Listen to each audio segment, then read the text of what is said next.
Título a la conferencia no lo puse yo, pero es un buen título. Es decir, a veces sucede que a uno le piden que hable de algo y uno tiene que intitular ese algo, y poner título es la primera manera ya de acercarse a algo. O sucede también, como me ha sucedido a mí, que en este caso el bueno de Juan Manuel, que seguramente que se pondrá mejor si Dios quiere, pues me dio un título y con ello me indicó un camino y me invitó a una reflexión.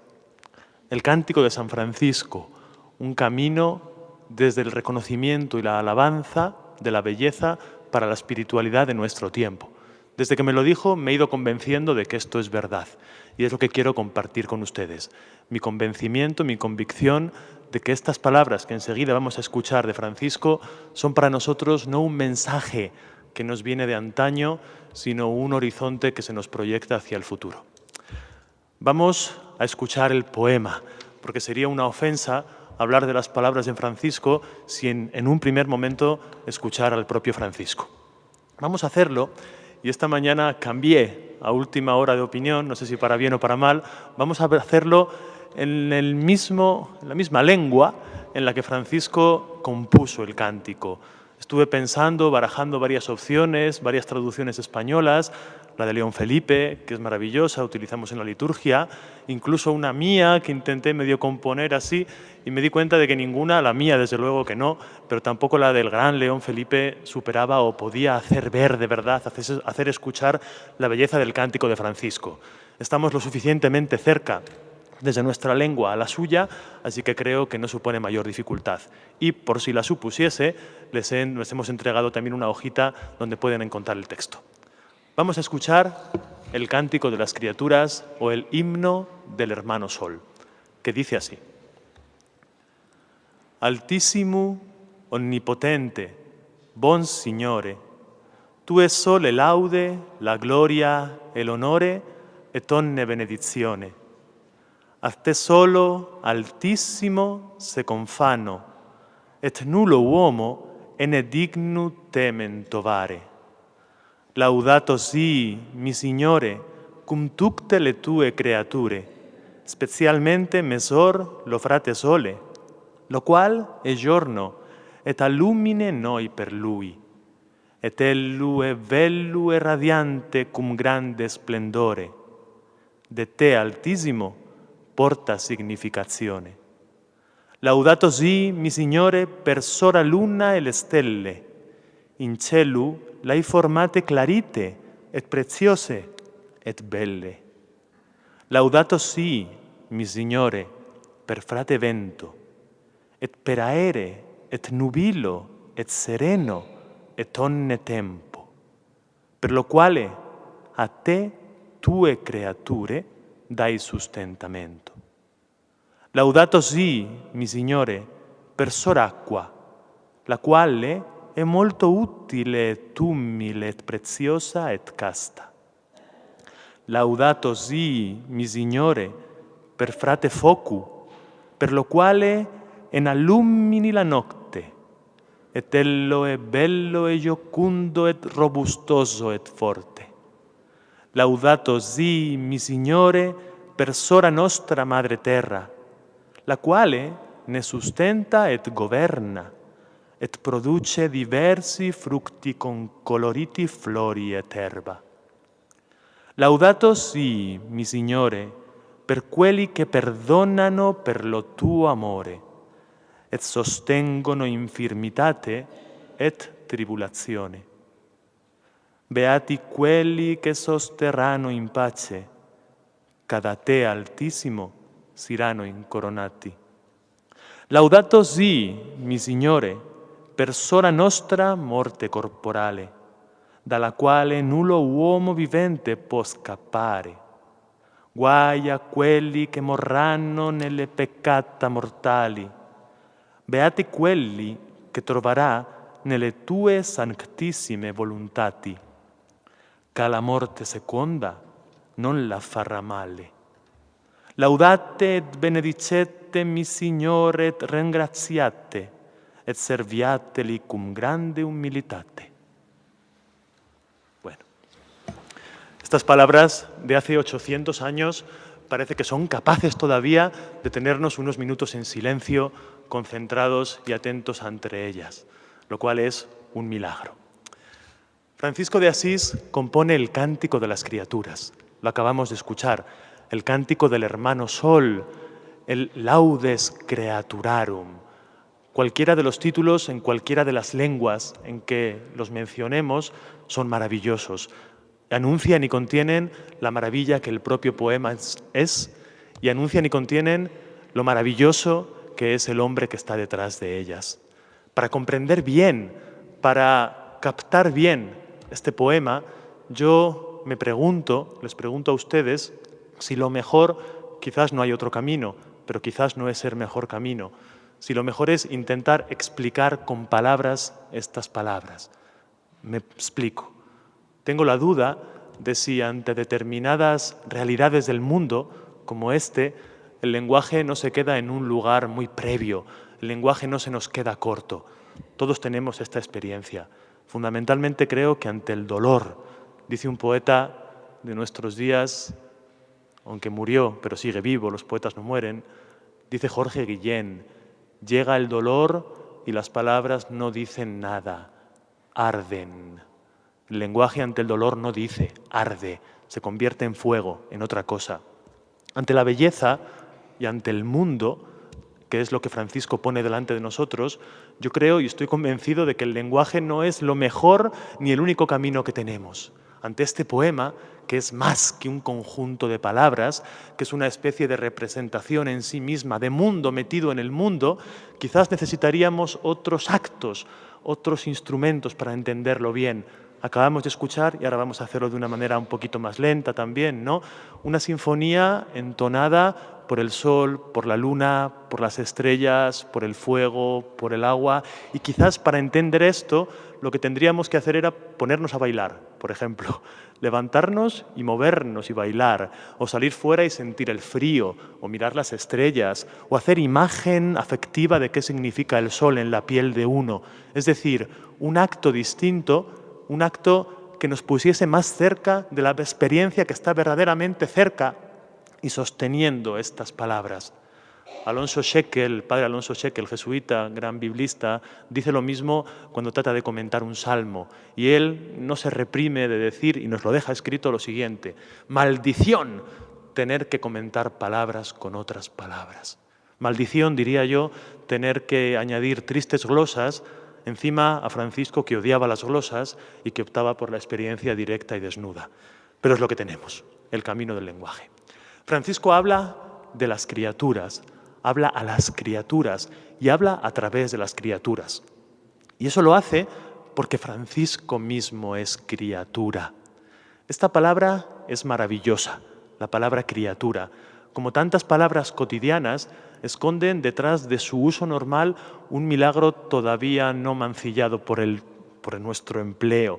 Esconde una especie de manantial de Ontanar que queda secreto y aguardándonos. Si uno busca en un buen diccionario de latín etimológico, ¿verdad?, esta palabra, la palabra criatura, encuentra una gran sorpresa en sus páginas. Encuentra que la palabra criatura es muy nueva, es del siglo I después de Cristo. Tiene 4 días, apenas 20 siglos, ¿verdad? No se usa en latín clásico. Es un neologismo, es decir, una palabra que en un momento determinado se inventa, se forma para expresar una realidad que en este momento se necesita ser expresada con una palabra nueva. ¿Qué es lo que en este momento Tertuliano, que es al que se le adjudica, ¿verdad?, el primer uso atestado de la palabra, trata de expresar con criatura? Bueno, pues algo maravilloso. Criatura es, vamos a decirlo en su resultado y ahorrándonos el camino así filológico más arduo que puede tener poco interés, pero el resultado sí que lo tiene. Criatura es lo siguiente: es el encuentro en un determinado ser del creador, con mayúsculas, y del conjunto de lo creado. Fíjense qué hermoso. En un determinado ser, en un ratón, en el agua, en una pulga, en un ser humano, en un dragón de Tasmania, en un unicornio que uno se imagina, se encuentran el creador singular, único, uno, y su obra, que es múltiple, pero se concentra y se realiza en un determinado ser. Esa terminación, la terminación creatura, ura, el sufijo final, urus, ura, a los que hemos estudiado un poco de latín, enseguida nos lanza a un tiempo verbal, nos lanza hacia el futuro, ¿verdad? Es el urus ura, el nasciturus, que es el que no habiendo nacido está ya muy próximo a nacer, su vocación es nacer, ese es el nasciturus, ¿no? El ser cuya vocación es nacer, por ejemplo, que es la criatura. Diríamos ahora, si fuésemos respetuosos con la igualdad de género, el criaturo o la criatura. No hace falta hacer eso, ¿verdad? ¿Qué es la criatura? La criatura es aquel ser que está cumpliendo ya, aunque todavía no, pero todavía no, su vocación de ser, su vocación de existir. Esa es una criatura. Francisco de Asís es una criatura que canta. Una criatura, entonces, que en su vocación a ser está cumpliendo por medio del canto aquello que pertenece a su función, a su sueño más profundo, aquello que el Creador ha programado en su código genético para Francisco. Tú, Francisco, eres criatura que canta, criatura destinada a hacer poemas en la tierra. Y esto es fundamental por lo siguiente: la santidad de Francisco, San Francisco, es fundamentalmente poeta. No es que, entre otras cosas, Francisco sea un poeta que escribió algunos versos. No, es que Francisco es esencial, fundamentalmente poeta. Y si olvidamos esto, olvidamos a Francisco. Lo ridiculizamos, caricaturizándolo en una especie de hombre bueno, que bueno, pasa por el mundo haciendo el bien, con los pajaritos, o lo convertimos también, como estos dos desarrollos así muy extremos, la historia de nuestra cultura lo ha hecho también, podemos hacer de Francisco un hombre gris, que desprecia el mundo y que se centra en el olvido de todo. Es decir, olvidamos a Francisco si olvidamos que Francisco es un hombre cuya vocación es y su función en la vida es ser poeta, fundamentalmente poeta. En Italia, saben ustedes que este poema que acabamos de escuchar está en la primera página de los manuales de literatura que estudian los niños en el liceo. La literatura italiana se abre aquí. Aquello, análogamente, que para nosotros representan las glosas, el arcipreste de Ita, etc., para ellos es San Francisco de Asís y este bello poema que acabamos de escuchar. Para comprender bien también qué es esto de que la vocación de Francisco es ser poeta, hay que comprender un poco qué es la poesía. ¿Qué es la poesía? Que es algo más, yo no me canso de repetir esto cada vez que tengo oportunidad, porque estoy convencido de ello, es algo más, algo muy distinto a la literatura. Uno va a la casa del libro y encuentra los libros ordenados por secciones, ¿verdad? Ficción, no ficción, historia, historia natural, narrativa, narrativa extranjera. Y si tiene suerte y hay alguien con un poquito de sensibilidad, encuentra, nada, dos estanterías ahí donde pone poesía, ¿no? Hay olvidadas, que apenas nadie se para allí, poesía. O igual en los dominicales de literatura, de cultura de nuestros periódicos, hay una pequeñita sección para la poesía. Bueno, este es uno de los signos de la tristeza de nuestro mundo, ¿no? Que la poesía haya quedado relegada a eso, a dos especies de... La poesía es otra cosa distinta. La poesía durante mucho tiempo y para muchos seres humanos que nos precedieron en el camino de nuestra vida era una palabra para nombrar el todo. El todo. Un poema era la mayor obra que un ser humano podía hacer. Y ser poeta era la vocación más alta que un ser humano podía tener. Yo recuerdo, allá cuando estudiaba bachillerato, que el profesor que a mí me influyó mucho para estudiar después clásicas, nos daba latín y griego, y él siempre decía un chiste, ¿no? Decía, ¿cuál es la diferencia entre un ingeniero y un poeta? En que el primero trabaja para el segundo. El primero hace un puente para que el poeta lo cruce, ¿no? Decía. Bueno, esto nuestro mundo lo entiende de otra manera. Entiende que el poeta es el que vive debajo del puente. Ya no solamente no el que lo cruza, sino el que está condenado a la insignificancia, a la... La poesía ha sido todo. Y para Francisco de Asís, en este momento todavía, la poesía es todo. Es la búsqueda de lo más profundo que hay dentro para intentar sintonizar con lo más profundo que hay fuera, que es el todo. Y ese encuentro es la poesía. Y cuando ese encuentro se hace de una manera feliz, surge el poema, el buen poema. Platón, Aristóteles, Horacio, nombres que poco se pronuncian, pero que mucho nos dicen todavía. Los puntales de la poética clásica grecolatina nos enseñaron qué significa ser poeta. Ser poeta para Platón significa, muy sencillamente, dedicar la vida a mirar, fíjense qué hermoso y fíjense qué actual y qué para nuestro tiempo también, dedicar toda la atención de la vida a mirar la bondad de Dios y la bondad de los hombres y a nombrarla. Ya está, eso es un poeta. Aquel que mira, que siente la bondad de Dios, la bondad de los seres humanos y la nombra, la expande, la comunica. Ya está. Aristóteles dice que el poeta es aquel que encuentra placer natural diciendo el mundo.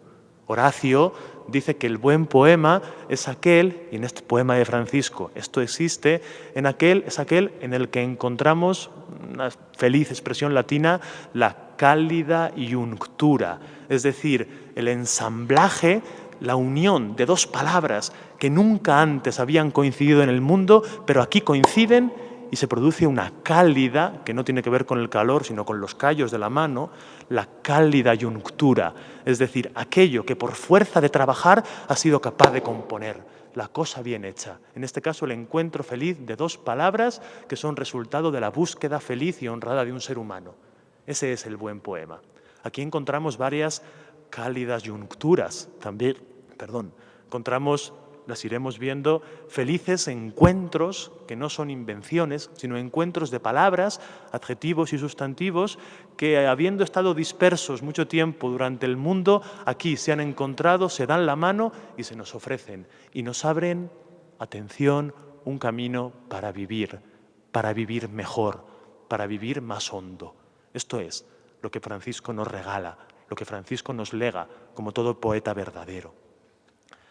Al final del siglo pasado, y cuando estaba perdiendo casi la capacidad de ver, Jorge Luis Borges, otro poeta fabuloso, otro poeta que comprende verdaderamente qué es ser poeta, escribió un poema maravilloso titulado Otro poema de los dones, que empieza así. Gracias quiero dar al infinito laberinto de los efectos y las causas por la diversidad de las criaturas que conforman este singular universo. Y empieza, después de este inicio mágico, una concatenación, una enumeración de las realidades que forman este maravilloso universo, por el cual Borges levanta el poema de los dones, el otro poema de los dones. Es la continuación, la segunda parte de un poema anterior. Y en este poema, casi al final, Jorge Luis Borges escribe esta estrofa. Dice así: gracias, gracias, gracias, y gracias también por lo siguiente.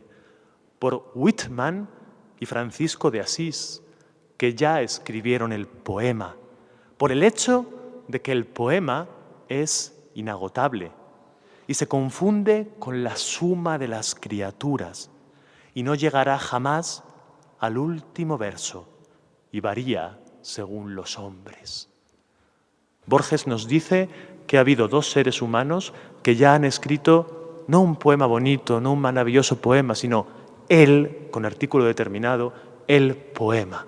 Y que estos dos son Walt Whitman, el americano, el gran bate, el padre de América, el buen Whitman, y el buen Francisco de Asís, que escribieron el poema. ¿Qué quiere decir esto? Quiere decir, usando una imagen también tomada de Borges, de un cuento de Borges, en el que Borges nos dice que en un reino lejano los cartógrafos, es decir, aquellos que levantan mapas del imperio, llegaron a tal perfección que fueron capaces de hacer un mapa que coincidiese en la dimensión del mapa con la dimensión del imperio.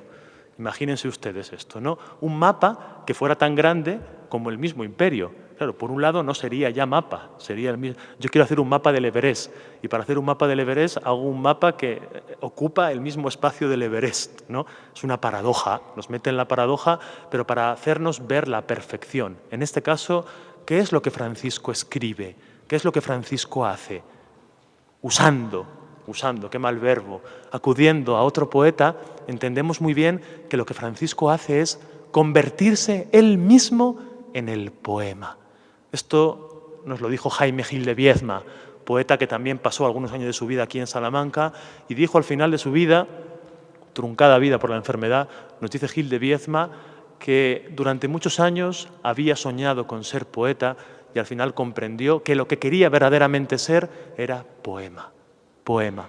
Esto consiguió Francisco, convertirse él mismo en poema, hacer de su vida un poema, un homo poeticus, un ser que se encuentra con los seres poéticamente, que busca y tiene experiencia poética de Dios, que vive poéticamente la soledad, el encuentro, la cercanía y las distancias.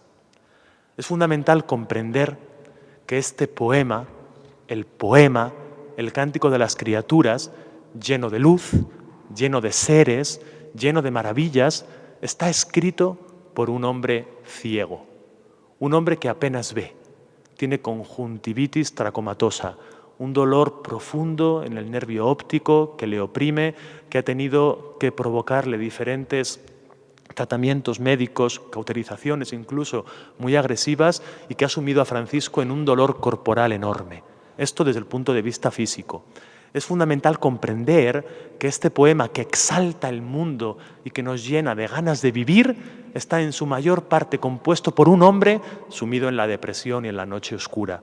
Francisco, al final de su vida, siente la tentación del fracaso.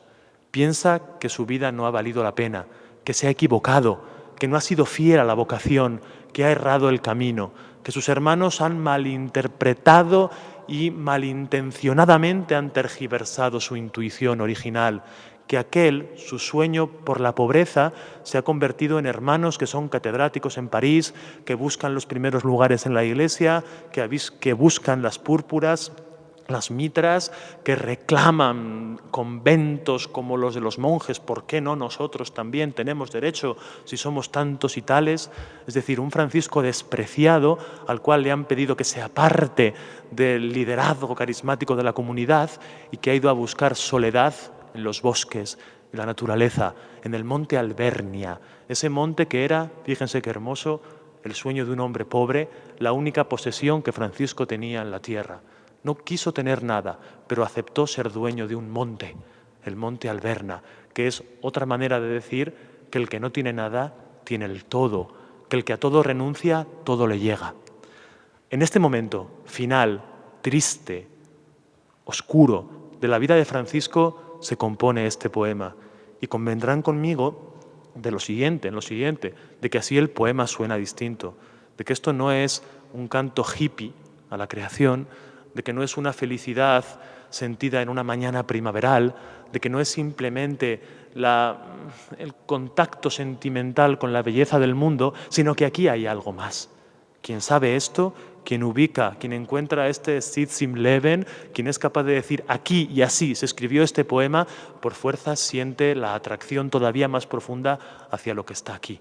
¿Cómo puede ser que un hombre ciego y que un hombre despreciado por los suyos y que un hombre amenazado de fracaso levante este laudes a las criaturas, levante este himno al sol, nombre así a las estrellas, descubra la bondad de todo lo que existe, sobre todo, y ahora lo veremos, la bondad del ser humano?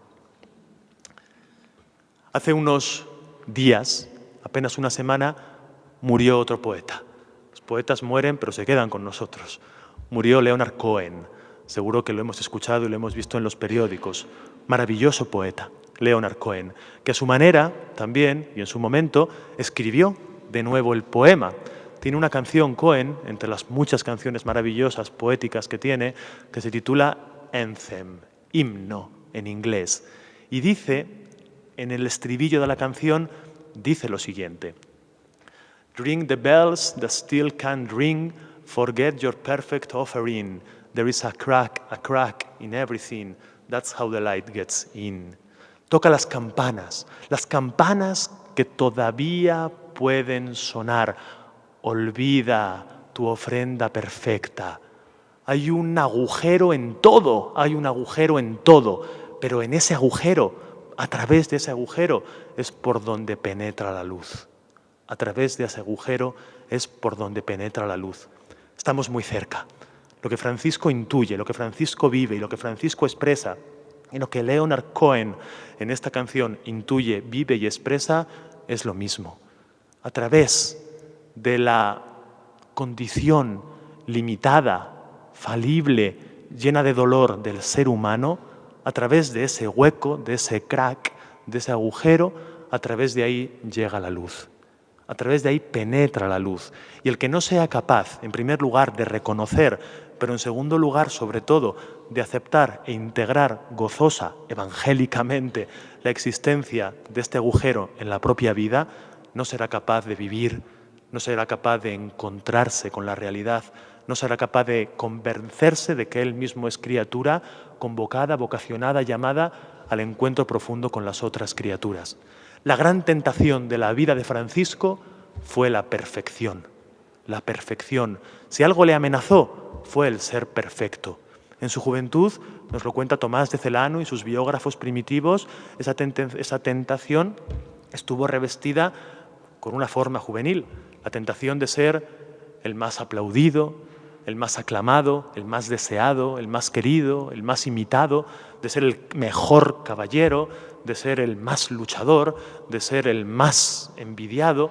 Después, no sé si con una división demasiado artificial, creo que sí, después de lo que llamamos su conversión, Francisco no muda la piel mágicamente, sino que su corazón sigue siendo el mismo y la tentación permanece.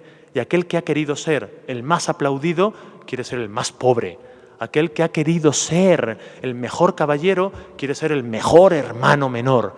Es decir, y esto ha sido muy estudiado, sobre todo por un franciscano ya muerto, psicoanalista canadiense, Chagón, que en un maravilloso libro titulado así, De Narciso a Jesús, se acerca al narcisismo de Francisco de Asís y nos dice, sin juzgarlo, que esta es su característica de su personalidad. Francisco es un narcisista, alguien que quiere ser el más hasta cuando es el menos, alguien que quiere estar siempre en lo más alto, aun cuando está ya buceando en lo más bajo, pero quiere ser el más. Y eso es lo que se subraya en sus escritos y en las obras hagiográficas que nos presentan la vida de Francisco.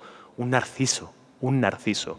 Un narciso, eso sí, que ha tenido un encuentro profundo con Jesús y que sin abolir su narcisismo lo ha sabido integrar, y aquí lo tenemos, en un poema en el que, fíjense ustedes, no aparece ni una sola vez la palabra yo. El yo parece que está fuera, no está el pronombre personal dentro de este poema, no está porque está en todo, desaparece porque se ha encontrado con todo y porque está expresado en ese encuentro. El poema se abre con una palabra, la palabra altísimo, y se cierra con otra palabra, la palabra humilitate. Fíjense, la primera palabra tiene que ver con lo alto, altísimo, un vocativo, un epíteto para nombrar a Dios, y la última palabra es la tierra, el humus, la humildad, la tierra que está detrás de la palabra humildad, ¿verdad? El humilde, etimológicamente, es aquel que habita la tierra, que está apegado a la tierra, que no despega sus pies de la tierra. Es decir, en la puerta de entrada del Cántico de las Criaturas y en la puerta de salida del mismo poema se nos traza la línea vertical que comprende toda la creación, la realidad entera. Es, por utilizar así una palabra técnica, lo que en literatura se conoce como un merismo, ¿verdad? O sea, una figura literaria mediante la cual se nombra, nombrando, valga la redundancia, sus extremos, se nombra el todo. Aquí se nombra lo más alto y lo más bajo, la línea vertical que comprende la tierra. Es decir, nos dice ya en su primera, y luego lo reconocemos al llegar a su última palabra, que el poema no quiere hablarnos ni de esto ni de aquello, que el poema es el todo, que quiere expresar el todo, que es un himno a la vida, un himno a la vida, efectuado, pronunciado, levantado. Aquí surge una cuestión también de lenguaje maravillosa. Dice Francisco, mediante dos preposiciones, primero, cum tutte le tue creature, con todas tus criaturas, y luego per sora nostra sorella aqua, per frate vento, per frate fuoco, es decir, a través de las criaturas y con todas las criaturas. ¿Pero qué es este poema? Es el cántico de las criaturas, es decir, es aquello que Francisco canta, celebra de las criaturas. ¿Puede ser? ¿O es aquello que las criaturas mismas cantan y que Francisco, como una especie de anotador musical, registra y nos ofrece? ¿O puede ser todavía lo siguiente? Es aquello mismo, no que yo canto de las criaturas o que escucho que las criaturas cantan, sino que las criaturas mismas son. Es decir, podríamos entender así entonces el título del poema, El cántico de las criaturas es desde el Altísimo hasta la tierra, desde la tierra hasta el Altísimo, la sinfonía que por un lado Francisco compone haciendo de las criaturas las notas que va anotando en el pentagrama de su poema. Aquí vamos poniendo notas y el sol es la luna, el fa es las estrellas, el do es el viento, es decir, cada criatura es una nota y hay un compás binario, terciario que Francisco crea. Primera posibilidad, Francisco poeta que anota, que escribe. Segunda posibilidad, Francisco escuchante, oyente de la creación. Él está atento a las criaturas y anota aquello que las criaturas cantan, la música de los cielos y de la tierra, lo que los pájaros entonan, la melodía que el agua misma tiene cuando corre desde la fuente hasta desembocar en el mar, el silbido que el viento convierte en música, el paso veloz o más lento del sol que hace también algo musical en su propio existir, segunda posibilidad, o tercera posibilidad, y yo creo que engloba las dos anteriores y es la más hermosa y la más profunda. Las criaturas mismas son música, las criaturas mismas son canto, existen cantando, y es lo que nos dice Francisco. Y fíjense, que lo que el poema nos hace es, a partir de vamos a dejarlo un poco al margen, ¿verdad? A partir de la dedicación inicial, los versos iniciales, que son un recordatorio de la alteza, de la omnipotencia, traducida y explicada en la bondad de Dios, y el recordatorio fundamental de que ningún ser humano, dice aquí, ningún ser humano es digno de hacer de ti mención. Esto es algo mucho más profundo de no tomarás el nombre de Dios en vano. ¿Qué quiere decir aquí Francisco cuando dice que ningún ser humano es digno de hacer de ti mención? Bueno, pues quiere decir, me parece a mí, algo así como que ningún ser humano es digno, puede, es capaz, está en su humanidad la capacidad de escribir total, absolutamente el poema. Es decir, reflejar aquello que la vida es. ¿Quién puede explicar qué es la vida? ¿Quién puede nombrar el mundo? ¿Quién puede?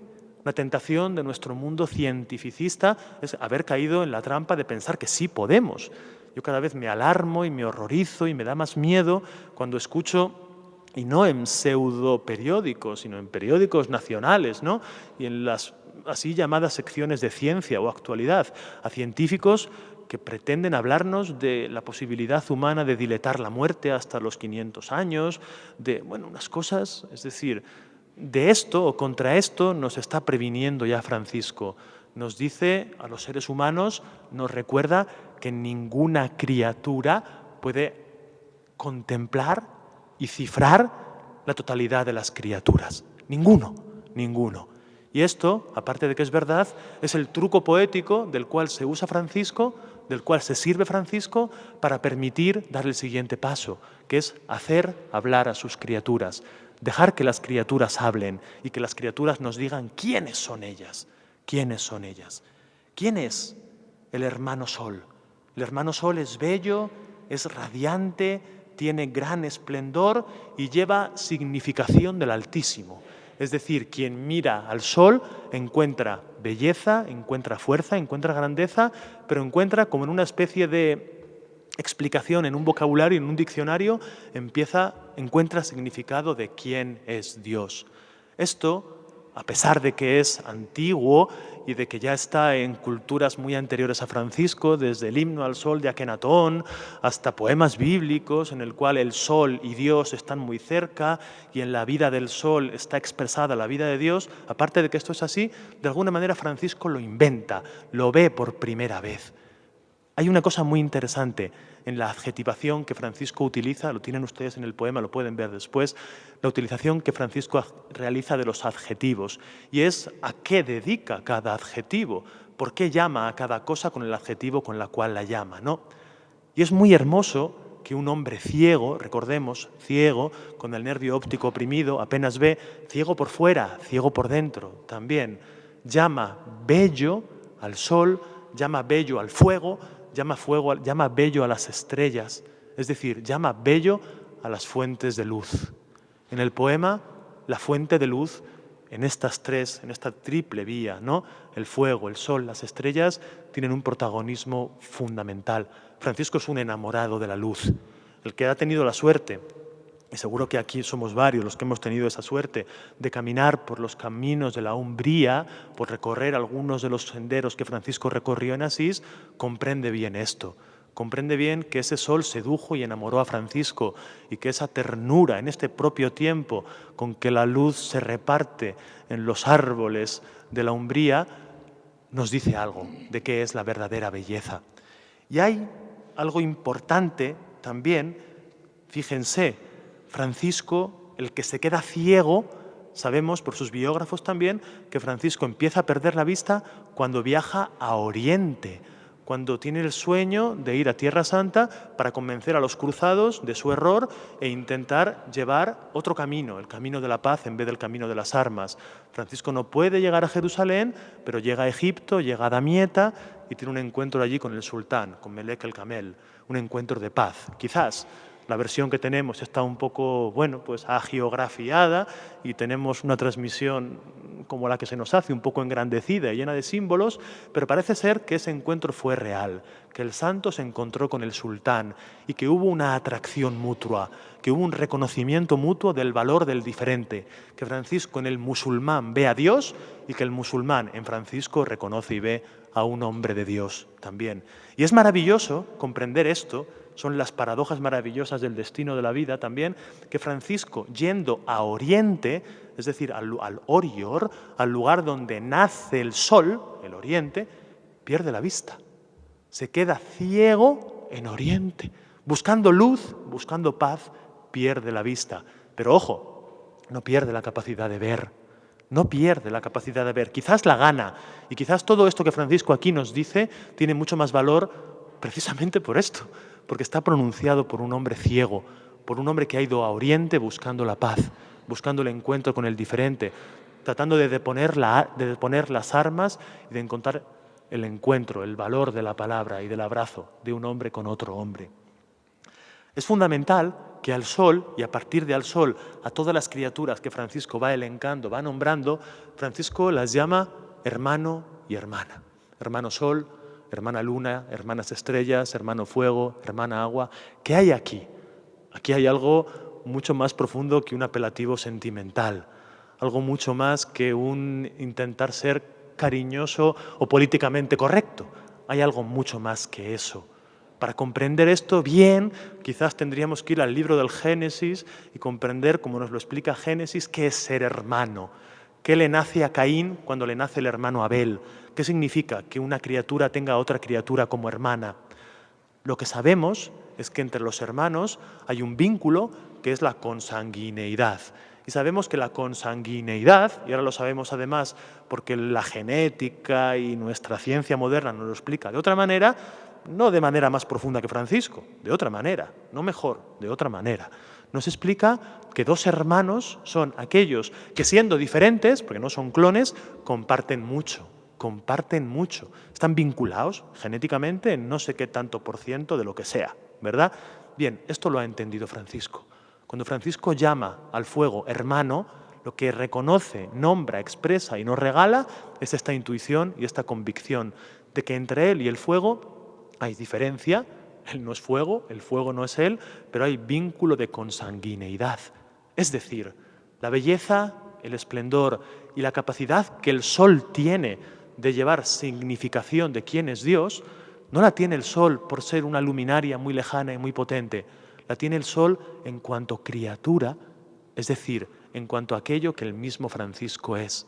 Él es hermano del sol. Él siente en sí, quizás larvariamente, quizás en una manera, un incipit, algo no realizado del todo, pero siente que es capaz de ser aquello mismo que el sol es. Y es lo que nos está diciendo a nosotros, que lo que se nombra del sol es lo que se nos nombra a nosotros mismos.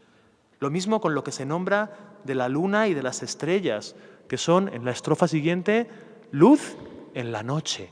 No abandonamos la luz, al revés, seguimos penetrando su misterio.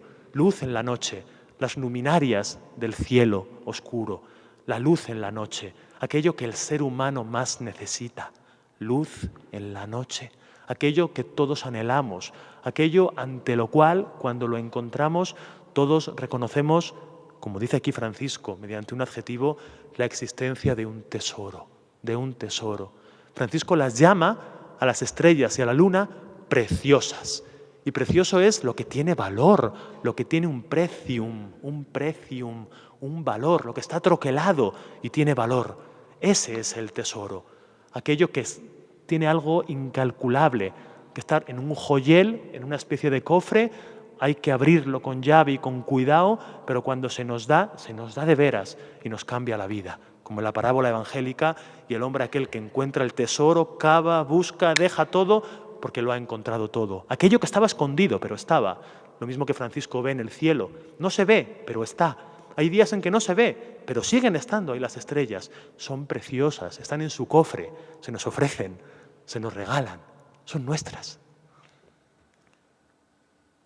El mero estar ahí de cada cosa es suficiente luz, signo bastante.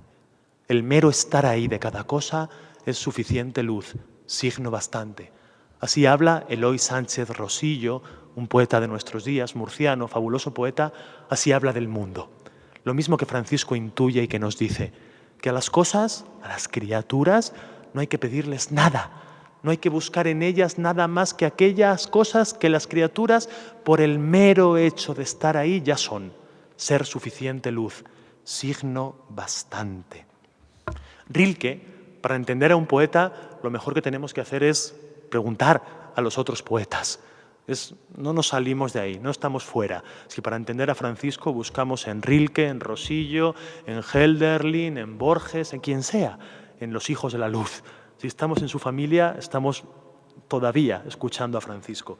Dice Rilke en un poema fabuloso que pertenece a un libro también fabuloso que se llama El libro de la pobreza y de la muerte. Dice Rilke, semejante a la tierra es la casa del pobre, el fulgor de algún futuro cristal, ya luz, ya noche en su fuga vertical. Pobre como la pobreza cálida de un establo, pobre como la pobreza cálida de un establo. Pero tardes hay en que lo es todo y todas las estrellas salen de ella. Así vive Francisco en el mundo, como un pobre protegido por la pobreza cálida de un establo, el cual, no teniendo nada, tiene todo. Hace unos años leí un libro maravilloso que les recomiendo. Es una meditación sobre la oscuridad, escrita por un japonés, Tanizaki. Está en Siruela, esta editorial española. Y él revela, hundiéndose en los orígenes y en la estética japonesa, la diferencia entre Oriente y Occidente, ¿no? Y él explica así, que aquello que para nosotros es impúdico, para ellos tiene el valor de la belleza. Aquello que para nosotros representa la carencia de algo, las sombras, para ellos es el anuncio del todo. Creo que Francisco es un enamorado de la claridad de la sombra. Es un poco japonés en esto. Ha concebido que en aquello que no está del todo visible y disponible es donde realmente está todo. Y que lo contrario es donde está la impudicia y la avaricia. Querer verlo todo, querer comprenderlo todo, querer poseerlo todo, querer tenerlo todo en las manos, es sinónimo a perderlo todo, a no ser nada y a no tener nada. Y lo contrario es la invitación al contacto y al verdadero gozo, posesión y disfrute del todo. Renunciar a todo para tenerlo todo. No querer tener nada para saber que tienes todo. No querer ser dueño ni con tu propia mirada de todo, agotar visualmente todo, sabiendo que renunciando a verlo todo, estás de verdad siendo capaz de no dejar de ver nada. Francisco habla en la siguiente estrofa del viento y del agua. Así empieza la vida, según el Génesis. La ruaj de Dios, el viento creador, el aire que mueve los pulmones de Dios, sale de esos pulmones y alienta sobre las aguas, sobre las magim, sobre las aguas primordiales. El viento sobre las aguas, ese es el encuentro de la vida. Y Francisco ha querido, o ha sabido, o ha podido, o de hecho lo ha hecho, reflejar aquí este inicio del todo, en el encuentro del viento y de las aguas. Alabado seas, mi Señor, por el hermano viento, y por el aire, y por el viento nublado, y por el viento sereno, por el viento de todo tiempo, por el cual, Señor, a tus criaturas das sustentamento. Alabado seas, mi Señor, por la hermana agua, que es muy útil y es humilde y es preciosa y es casta. Fíjense, del viento Francisco no dice adjetivo ninguno, no lo adjetiva, simplemente lo nombra, pero lo nombra en sus 4 puntos cardinales. Nos habla del viento manso y del huracán, nos habla del buen viento y del viento que todo lo remueve. Es una especie también de mediante la contemplación de algo que en sí es todo, porque ¿quién pone puertas al viento? Nadie. Francisco reconoce en el viento el todo del cual todos nosotros somos hijos, del cual todos nosotros somos fruto y resultado. Es decir, ¿qué nos dice Francisco?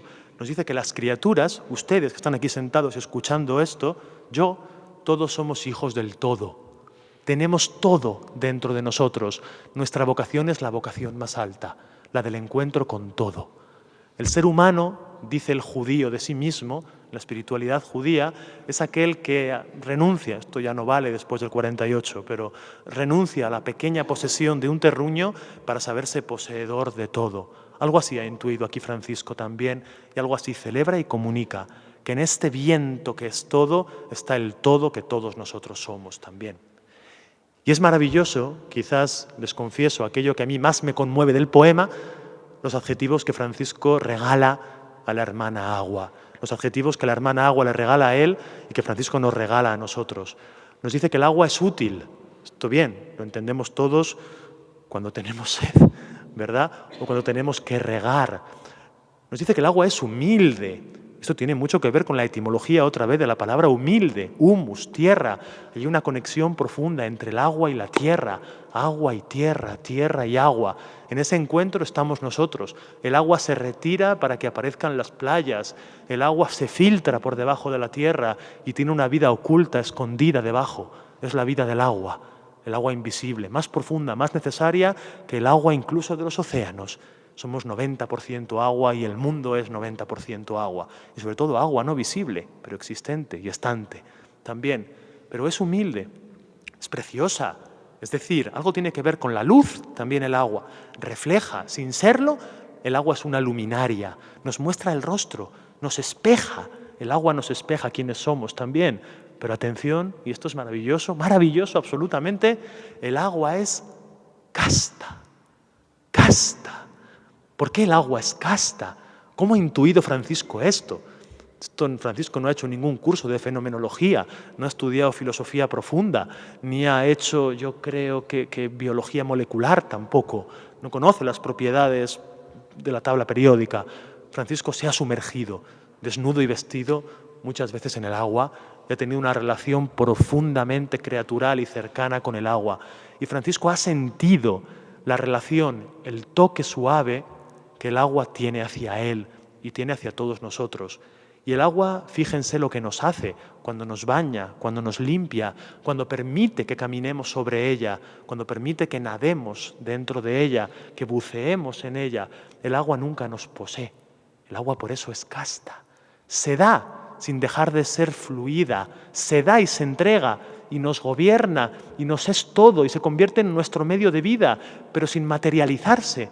No se solidifica, sigue siendo agua. Por eso es casta, porque es para todo, porque no nos posee, porque ha renunciado a la tentación narcisista de hacerse como nosotros o de hacer de nosotros alguien como ella, porque permite que sigamos siendo cuerpo sólido mientras ella no lo es y que permite también que ella siga siendo de todos y para todos y se desparrame en todas las direcciones y esté para todos y en cualquier momento disponible. Por eso es casta. Lo mismo que el poeta es casto, el buen poeta, como Francisco, porque con sus palabras no atrapa, no define, sino que ofrece y regala y permite a las cosas que sigan siendo como son, que sigan siendo quienes son. Y después, el viento y el agua y el viento. El viento es una especie de escalera, ¿verdad? 2 minutos. El viento es una especie de escalera que ya intuyeron los griegos cuando nos dicen que había un dios que era el dios del viento, el dios Hermes, que bajaba del cielo a la tierra dejándonos mensajes.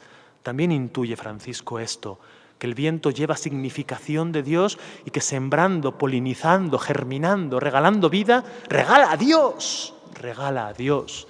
Después Francisco, siempre se queda uno corto, nos habla del fuego, nos habla de la tierra y nos habla, como quedan 2 minutos, quiero decir algo sobre esto, ¿verdad? Y después me arrepentiré de mi mala gestión del tiempo por no haber sabido hacerlo más concentrado y mejor. Francisco nos dice que benditos sean aquellos que saben perdonar y aquellos que saben morir. Esto suena extraño. Después de haber leído este cántico a las criaturas, aparece el ser humano y aparecen 2 cuestiones, en el perdón y en la muerte. ¿Cómo es esto? Esto tan extraño se explica biográficamente desde la experiencia de Francisco, que tiene que en 2 momentos determinados añadir estas 2 estrofas al canto, la estrofa del perdón para poner paz, nada más y nada menos que entre el alcalde y el obispo, que no se hablaban y que estaban enfrentados. Y Francisco les canta este canto añadiendo esto para que comprendan cuál es el universo y cómo son las cosas y qué están llamados las criaturas a ser, y el obispo y el alcalde aprendan a ser no solamente obispos y alcaldes, sino criaturas, capaces de encontrarse y de ser pareja, como el agua y el viento. Y Francisco nos habla de la muerte, cuando él mismo está cercano a morir, y nos habla de la muerte y nos regala la estrofa de la muerte diciéndonos que el que comprende y camina por aquí muere porque no muere, sabe vivir y sabe morir porque ha comprendido esto, porque ha sintonizado con esta frecuencia, y el que hace de este poema el tránsito en la vida, evidentemente que la muerte es hermana, evidentemente que la muerte no le hurta, no le quita nada, porque ha sido capaz de desposeerse de todo y a la vez tenerlo todo.